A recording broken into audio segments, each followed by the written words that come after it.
মানৰ পৰা অসমৰ যি সাম্প্ৰদায়িক যি ভাতৃত্ববোধ এই ভাতৃত্ববোধ ভাঙিবলৈ একাংশই উঠি পৰি লাগিছে। শেহতীয়াকৈ হিৰেন হিন্দু অসম নামৰ এটা ফেচবুক পেজৰ পৰা আমাৰ প্ৰিয় নবী হজৰত মহম্মদ মুস্তাফা সাল্লাল্লাহু আলাইহি সাল্লামক অতি নিম্ন ভাষাৰে অসন্মান কৰিছে। হিজৰা আদি বিভিন্ন ধৰণৰ অপশব্দৰে আমাৰ ইছলাম ধৰ্মাৱলম্বী লোকসকলৰ ধৰ্মীয় অনুভূতিত আঘাত আনিছে। এই ধৰণৰ যিবোৰ নমুনা ওলায় কেইদিনমান পিছে এই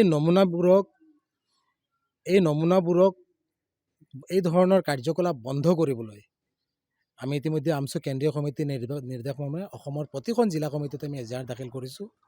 এই ধৰণৰ নমুনাই সাম্প্ৰদায়িক সংঘাত বৃদ্ধি কৰে আৰু আমি সেই যি ধৰ্মৰ এই ব্যক্তিজন এই ধৰ্মৰ লোকসকলকো আমি আহ্বান জনাইছোঁ যে এনেধৰণৰ অভব্য আচৰণ কৰা যিবোৰৰ শিষ্টাচাৰ নাজানে এই ধৰণৰ লোকসকলৰ পৰা তেওঁলোকৰ ধৰ্মৰ উঠি অহা প্ৰজন্মই কি শিক্ষা পাই আছে।